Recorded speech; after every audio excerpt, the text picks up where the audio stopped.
My name is Avery, and my journey into teaching began after enduring the rigorous training at an engineer teacher's college. Once I graduated, I was thrilled to secure a position at one of the top schools in the area. My aspirations were simple yet fulfilling: teach, possibly explore writing, and eventually start a family with someone special, whenever he might appear.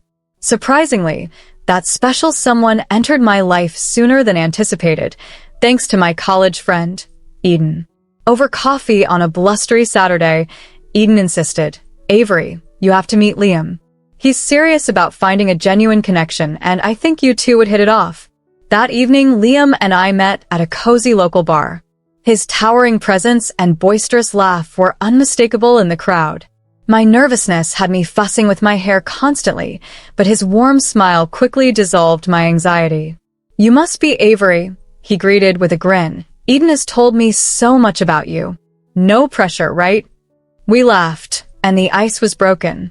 Liam, a finance officer, described his job with such enthusiasm that it sounded like an adventure. He shared his love for hiking, his dislike for sushi, and his penchant for cheesy 100s movies. For years down the line, we were planning our wedding and setting up our home. The ceremony was a quaint garden affair, attended only by close friends and family, which suited us perfectly. Liam's mother, Natalie, seemed pleasant and was always ready to lend a hand. However, as Liam and I settled into our new life together, the pressures of starting a family began to mount, initially subtly, but soon they were unavoidable. "Avery, when are you giving me a grandchild?" "Liam's my only chance," Natalie would remark casually during her visits, turning it into a repetitive mantra that grew increasingly insistent. I tried to remain diplomatic, replying with a forced smile. "We're working on it, Natalie. These things take time." One evening, while cleaning up after dinner, Liam noticed my strained expression. "Hey, sorry about Mom." "She's just really excited. We're okay, right?" I reassured him, "Yeah, we're okay, although I wonder how long we could fend off the mounting pressure without it affecting us deeply." Living with the relentless nudging to start a family felt like navigating a minefield of escalating expectations. Natalie's persistence wore thin, much like sandpaper on my frayed nerves. On a sunny Saturday, as Liam and I enjoyed a rare relaxed breakfast, Natalie's car pulled up. Before she stepped inside, I braced for another bout of her grandchild campaign. "Morning, you two," she breezed into the kitchen, full of anticipation, immediately broaching the topic of grandchildren after mentioning a christening she'd attended. Liam coughed on his coffee, and I offered a polite smile, attempting to steer the conversation elsewhere. Natalie pressed on, "Avery, you're not getting any younger. It's all about timing. Maybe you should see a doctor or try those fertility treatments I read about." Feeling cornered, I finally responded with more force than intended.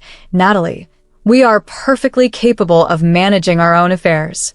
We will consult a doctor if and when we see fit, not because we're on a schedule." Liam's hand found mine under the table, a silent gesture of support. "Mom, really?" he interjected, signaling for calm. Navigating these family dynamics proved challenging, but it was a chapter in our lives that tested our resilience and unity as a couple. Our lives are our own to shape, and on that quiet morning, the atmosphere was a delicate balance of respect and tension. Natalie sighed dramatically, her frustration palpable, as she expressed her desire to spend quality time with her grandchildren while she was still fully able to enjoy them. "Is it too much to ask to see my grandkids while I still can?" she questioned, her tone laced with urgency. "We have more in our lives than just starting a family, Natalie. We have careers, plans of our own." I began cautiously, feeling Liam's gentle squeeze on my hand as a silent plea to approach the conversation with care. "I know, but remember, family is everything," Natalie countered sharply, clutching her purse as she prepared to leave. Her parting words, "Just think about what I said, okay?" left a lingering tension that felt almost tangible. After her departure, Liam and I remained silent, each lost in thought. It was becoming clear that Natalie's visits were turning into a recurring battlefield, with us perpetually on the defensive. Later that day, feeling the need to clear our heads, we took a leisurely walk in the park. She's my mom and I love her, but I can't stand how she pushes us, like ticking off some checklist for life. Liam vented, frustration evident in his voice. I understand she's excited, but it feels like she's more concerned about being a grandmother than our own happiness and health, I replied, the frustration simmering within me. It's as if we aren't real to her unless we have a child. We need to set some boundaries, Avery. Next time she brings it up, we need to be clear. Firm but clear, Liam resolved as we headed home, the gravity of our situation settling heavily. Setting boundaries with Natalie would be challenging, but it was essential. Not just for our peace, but for our future. After enduring numerous tense moments and difficult conversations, our greatest hope was realized. I was pregnant. The joy Liam and I felt was indescribable, a surreal haze of happiness enveloping us. However, Natalie's enthusiasm returned, more overwhelming than ever. During a weekend spent preparing the nursery, she arrived unannounced, proudly wearing a bright pink t-shirt emblazoned with "Future Grandmother." "Look at this, isn't it cute?" she beamed, showing off the shirt. "Got it custom-made." "Natalie, could you maybe not announce it to everyone yet?" "We're still early in the process, and we're trying to be cautious," I said, hoping to gently temper her excitement. "Oh, honey, when you have news this good, you shout it from the rooftops." Natalie responded, her voice rising with each word, her excitement impossible to contain. The following weeks were a whirlwind of Natalie's constant check-ins and advice, often overwhelming. Her frequent visits, laden with old wives' tales about pregnancy do's and don'ts, became suffocating. "Natalie, I appreciate your help, really, but this hovering is stressing me out," I finally snapped one evening, overwhelmed by her well-meaning but intrusive presence. Despite the mounting pressure and my busy schedule as an engineer teacher, I was determined to maintain as much normalcy as possible. Yet, the challenges of balancing work with my pregnancy loomed large, especially one day at school, while explaining a math problem to my fourth graders. I experienced a sharp pain that abruptly stopped me mid-sentence, sending the room spinning as the chalk fell from my grasp and darkness enveloped everything. When I regained consciousness, I found myself in a hospital bed, overwhelmed by the clinical scent of antiseptic even before I opened my eyes. Liam was there beside me, his face drawn and pale, clutching my hand as if it were his only anchor. His voice, fragile and breaking, delivered grave news. It was critical. "Avery, you nearly didn't make it," he whispered. "We lost the baby." The words struck me like a physical assault, leaving me breathless and in tears. I was alive, but the cost was immense. The doctor entered, his expression somber, adjusting his glasses before speaking. "Avery, the complications were severe. I'm afraid you won't be able to have children in the future. It's a rare and tragic situation." The coldness of the room intensified, the walls seemingly drawing closer as the heavy weight of this reality pressed down on me. Liam's hand squeeze offered a slight comfort amidst the vast sea of my sorrow. Just as I thought the situation couldn't worsen, Natalie burst into my room like a storm of misplaced anger and desperation. "I heard what happened. So, when are you trying again? We need to start planning," she demanded, ignoring my fragile state, still connected to medical drips and aching from the loss. "Natalie, I can't have children anymore. The surgery..." My voice faltered, the harsh truth hitting me anew. "What do you mean you can't? That's nonsense." Natalie's face flushed a deep red, her anger palpable as she stormed out to presumably find a doctor who would deny the irreversible. Liam's eyes, filled with silent apologies, conveyed his regret for his mother's insensitivity. However, Natalie returned soon, her anger now reinforced by the doctor's confirmation. "They said what? This is ridiculous. You've robbed me of the chance to become a grandmother." Her shouts were so loud that a nurse peeked inside, her expression one of concern. "Mom, please," Liam intervened. "This isn't helping. Avery needs to rest." "Rest? What she needs is to think about her family, about us. This is selfish." Natalie's words cut sharply, each one slicing through whatever composure I had managed to maintain.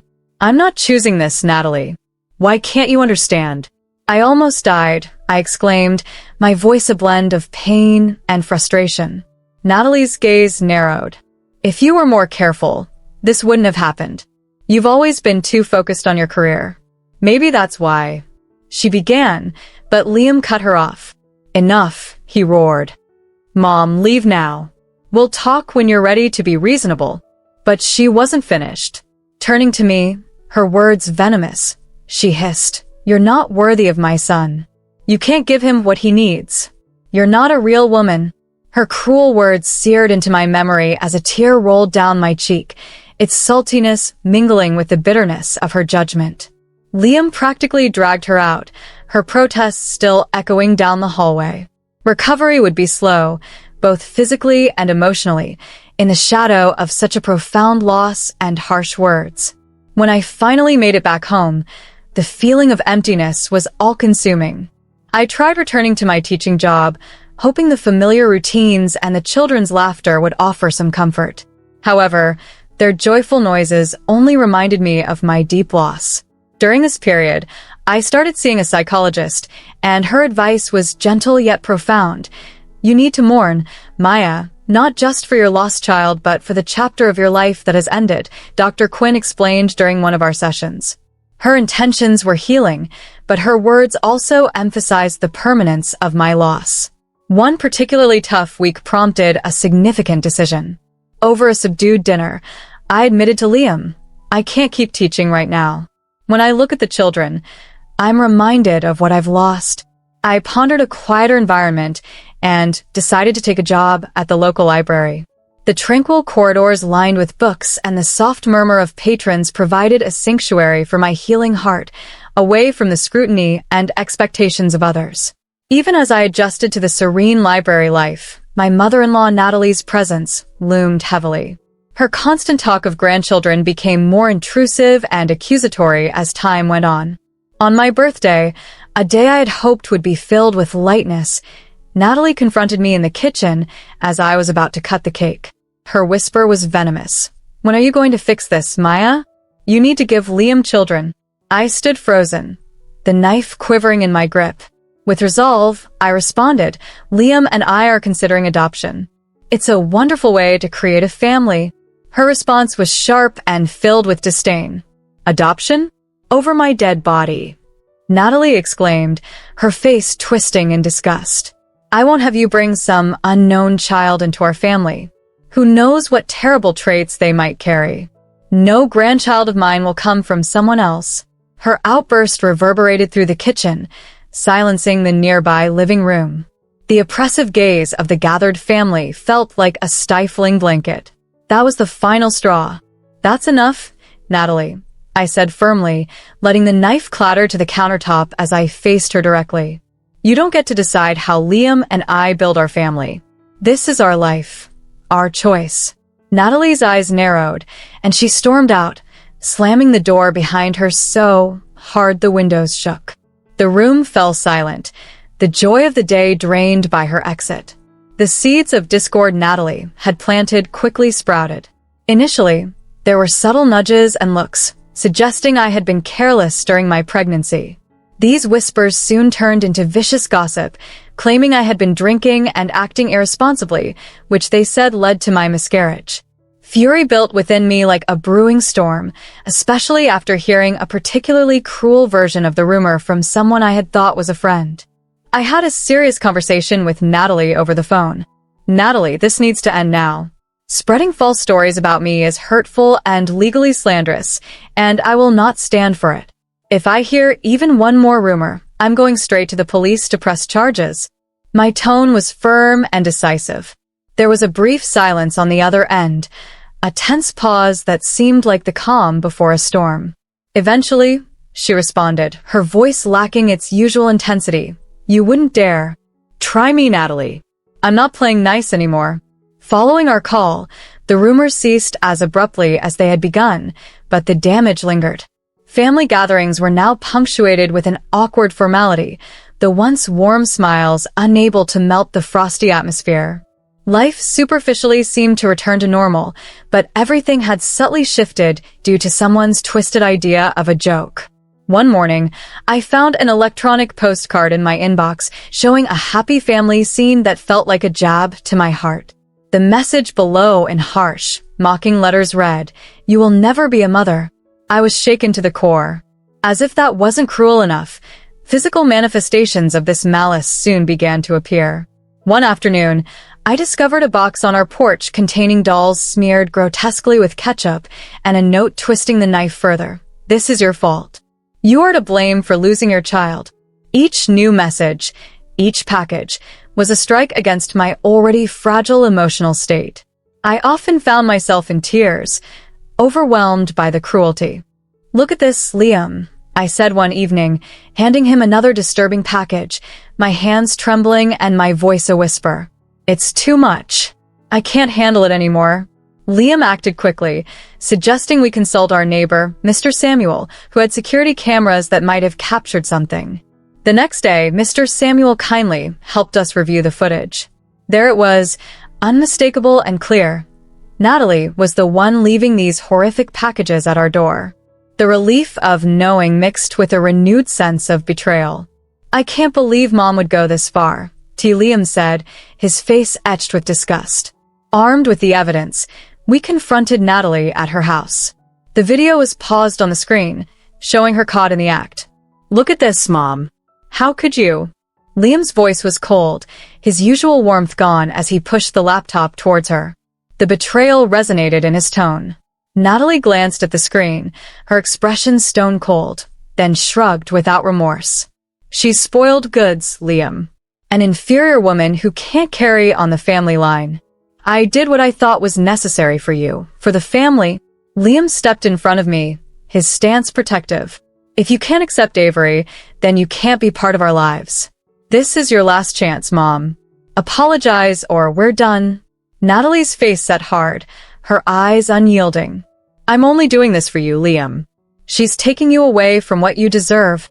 The ride home was silent, each of us lost in our thoughts. The weight of Natalie's betrayal was a heavy burden I bore, while Liam wrestled with the strain of his deteriorating relationship with his mother. Liam had become uncharacteristically withdrawn, his usual jovial spirit dimmed by the tension that lingered in the silence between him and his mother.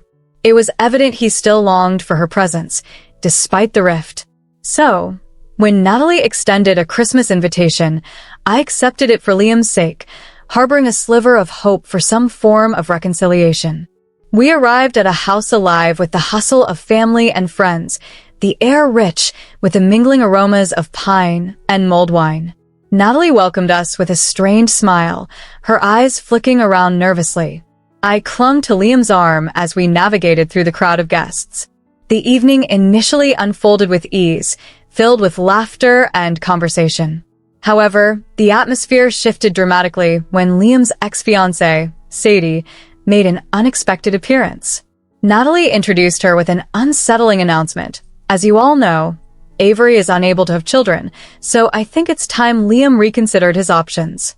Sadie is willing to step in and give me the grandchildren I've been longing for." Her voice cut through the room, both clear and sharp. A heavy silence engulfed us. I was frozen, heart hammering in my chest. Liam, voice low and filled with anger, responded, "Mom, what are you doing? I didn't agree to any of this." Unable to contain my distress any longer, I spoke up. "How could you?" My gaze swept over the crowd, each face reflecting back their shock. I revealed the extent of Natalie's harassment, hateful messages, disturbing packages, by showing a video captured by Mr. Samuel, security camera. The footage laid bare Natalie's reprehensible actions, eliciting gasps of disbelief and murmurs of disgust from the room. Sadie, taken aback, quickly clarified her position.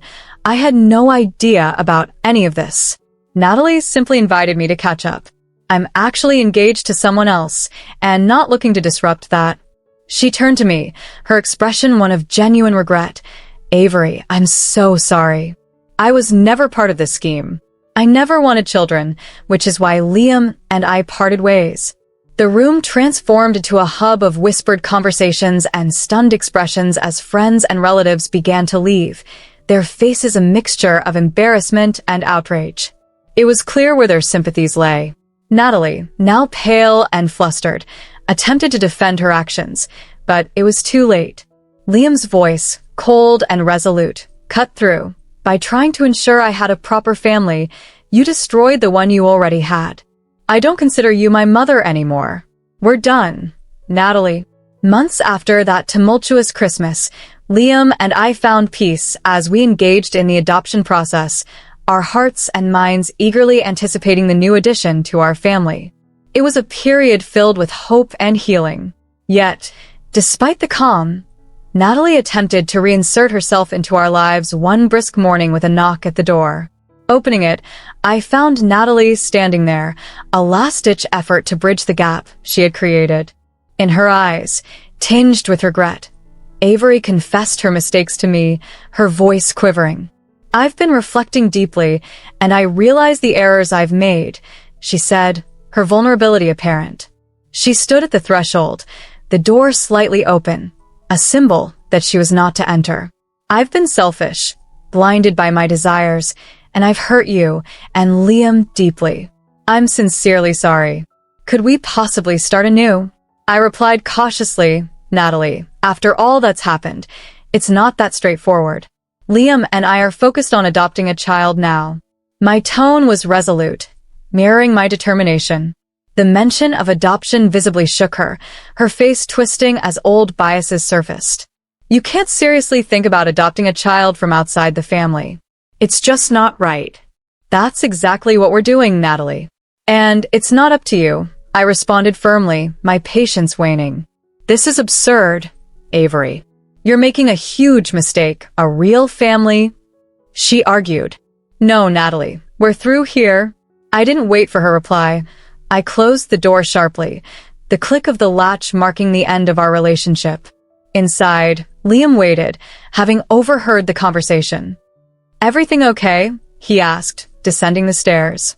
"It is now," I replied, finding solace in his embrace. I told her about the adoption, and she took it poorly. "It's truly over now." Liam nodded, his face set with resolve. "Together, let's make it official." We blocked Natalie's number and informed our friends and family of our decision to cut ties with her for the sake of our future family's peace. As we moved forward with the adoption, every step was filled with excitement and anticipation. We completed forms, went to interviews, and prepared a nursery brimming with love and the promise of new beginnings. As the waiting period drew to a close, I returned to teaching, the joy of interacting with the children reigniting a spark within me that had dimmed during those challenging times. Standing before my class, I realized my growth and resilience. The children's laughter resonated through the halls, a sweet sound filling the void left by lost dreams. It reminded me that while some doors close, others open, revealing a future filled with hope and the laughter of a child who would soon call us Mom and Dad.